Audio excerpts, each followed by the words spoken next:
tous les amis. Nous sommes à l'est de Saint-Raphaël, dans le Var. Et nous vous présentons ce mégalithe. Voilà, sortie qui était pas forcément prévue. Ça s'est décidé hier soir, puisqu'avec Ludmila, on va aller dans l'Estérel cet après-midi. Voilà, faire une petite rando. Vidéo qui viendra juste après celle-ci. Et comme c'était sur la route, et ben voilà, on s'est dit on va s'arrêter ici pour vous présenter ce menhir.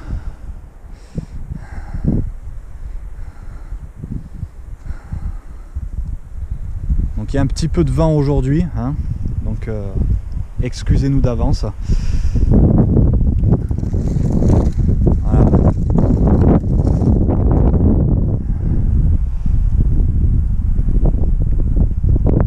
Ça faisait un petit moment que j'avais pas vu de menhir. Et celui-là, c'est pas le plus grand que j'ai vu, évidemment. Il fait 1,65 m de hauteur. Et apparemment, il serait planté. Comment dire, il est un petit peu enfoui, quoi. Il est légèrement enfoui. C'est-à-dire qu'au moment du bâtissage, il devait avoir une hauteur plus conséquente. On dit qu'il est enfoui à 1 mètre de profondeur. Donc est-ce dû à l'érosion? Voilà. Celui-là. Ça va? Oui, ça va. Une jolie végétation, là. C'est un peu du maquis. Il y a plein de fleurs encore. Hein. Ouais. Tu sais toujours. Et oui, hein, le petit menhir. Ouais. d'Erpéronne. D'Erpéronne, le menhir d'Erpéronne, voilà, à l'est de Saint-Raphaël. Alors un menhir qui a quand même des particularités, comme vous pouvez le voir ici. Vous voyez, il y a plusieurs cupules. On en compte un certain nombre, hein, je crois pas loin de 200.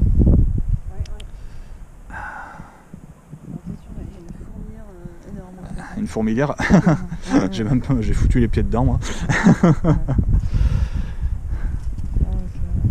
Et voilà, déjà, bon, les premiers ressentis en arrivant sur place, ça c'est quand même quelque chose qu'on peut dire en toute tranquillité, c'est qu'à chaque fois on ressent, quoi, la présence de courant, d'énergie, comme quoi après plusieurs milliers d'années en arrière, on peut dire que voilà, ces monuments sont toujours en fonction, quoi, quelque part. Hein. Voilà. Apparemment, il y aurait 2 rivières souterraines, 2 courants en tout cas, qui se croiseraient bien plus bas à cet endroit même, et le menhir marquerait, baliserait en quelque sorte cet endroit. Donc on en revient, voilà, au savoir des anciens, hein, au fait qu'ils ressentaient... Il y a toujours eu des sourciers, hein, dans toutes les cultures, hein, toutes les générations, on peut dire. Ouais. Et c'est sûr que souvent, hein, c'était ou de construire là, ou justement d'éviter de construire là. Aussi. Ouais. Et c'est toujours utilisé à l'heure actuelle, hein. Justement, les géobiologues sont un peu les sourciers de l'époque, quoi. Mais là, ouais, clairement, c'est une antenne, hein, qui permet aussi d'amener à la surface. Ouais. Mais ouais, ça va être intéressant de prendre un peu le temps. Là aussi, qu'elle soit inclinée, parce qu'elle a toujours été inclinée, je pense, hein, si elle est profondément sous terre. Ouais. Mais clairement, tu as envie de te coucher dessus, là. Ça fait un peu transat. Ouais. Alors oui, pas loin de Saint-Raphaël, il y a un regroupement de menhirs. Hein. Il y en a 5 en tout. Ouais. Et on en a visité un il y a 2 jours. Ouais. Voilà, je sais plus, les Vessières, non, un nom comme ça. Ouais. Ouais, et pareil, hein, en arrivant sur place, voilà, on constate que ces monuments ne sont pas plantés là au hasard. Ils ont un but assez spécifique. Et voilà, celui-ci, bon, on le date officiellement, hein, du néolithique. Après, comment dater un menhir, sachant contrairement au dolmen, on ne peut pas se fier aux découvertes faites sur place par rapport aux outils, aux bijoux. Donc là, la datation des menhirs, je pense que c'est directement inspiré des dolmens qui sont dans les alentours. Excusez-nous pour le vent hein, d'avance. J'essaie de parler vraiment le plus près du micro pour que vous puissiez, pour que ce soit le plus audible possible. Et oui, alors il y a donc ces cupules. Alors le néolithique avant tout, ouais, c'est 4500 ans en arrière. Mais c'est toujours la même question, est-ce que ce serait pas plus ancien? Voilà, donc chacun se fait son avis. Donc il y a les cupules. Et regardez ici, ça c'est la particularité de ce menhir. Et bien, il y a cette gravure. Alors dans nos recherches, on a vu que voilà, ça représentait un serpent, la queue, le corps avec la tête et surmonté d'un espèce de... Une couronne. Ouais, une couronne, ouais, tout à fait. Donc particularité, ça a quand même l'air ancien. Hein.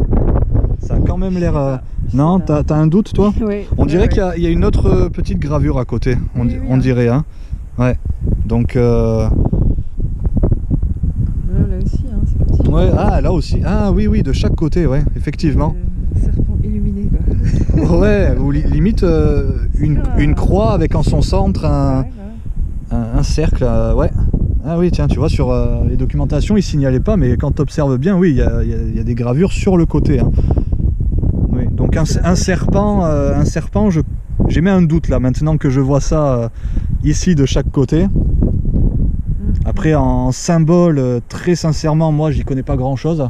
Bon, le serpent, c'est l'énergie vitale. Hein. Ouais. La vie. La Kundalini, quelque part. Ouais, la Kundalini. Donc, faites-vous votre avis, hein, les amis. Faites-vous votre avis. Mais voilà, c'est un monument, évidemment, très ancien. Tu te fais attaquer par les fourmis. Voilà, c'est évidemment un monument très, très ancien. Et comme c'était sur notre route, voilà, c'est une belle surprise. On est en fin de matinée, donc je pense qu'on va manger ici, qu'on va prendre le temps de ressentir le lieu, comme on l'avait fait au dolmen de Riens. Hein. Pas très loin d'ici, hein. Il y a quand même une belle concentration hein, de mégalithes hein, dans cette région.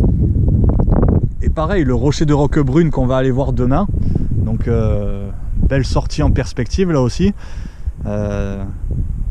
Voilà, c'est pas loin, c'est vraiment juste à côté, donc c'est vraiment une zone où, ouais, telluriquement, il se passe des choses, quoi. Voilà. Nous, on pense très sincèrement que, voilà, hein, comme je l'ai déjà dit plusieurs fois dans mes vidéos concernant les mégalithes, bah oui, ces monuments ne sont pas érigés, dressés là au hasard. Hein. Ils se donnaient pas autant de mal pour rien, quoi. Hein. On en revient aux druides une nouvelle fois, qui étaient peut-être les, comment dire, ceux qui programmaient quelque part les lieux de construction. Je sais pas comment expliquer ça, mais voilà, faut savoir que les druides avec les chefs de village à l'époque en Gaule et même peut-être bien avant, bah, c'était voilà, ils se concertaient pour savoir où bâtir ces monuments religieux quelque part. Voilà. Voilou les amis. Hein. Ouais, très beau monument. Une nouvelle fois. Donc le nom, le menhir de d'Erpéronne.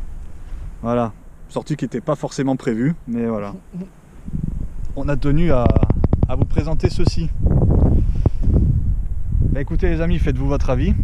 Nous on va rester là un petit moment. Et on se rejoint de suite après dans l'Estérel qui est juste derrière. Voilà, je sais pas si on le distingue d'ici. Voilà, regardez. On va aller faire le pic de l'Ours qui est juste là-bas, il me semble. Voilà.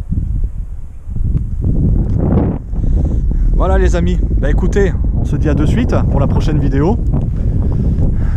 Et également demain pour le rocher de Roquebrune. Voilà, en 2 jours on s'éclate là. Là on se fait des belles sorties.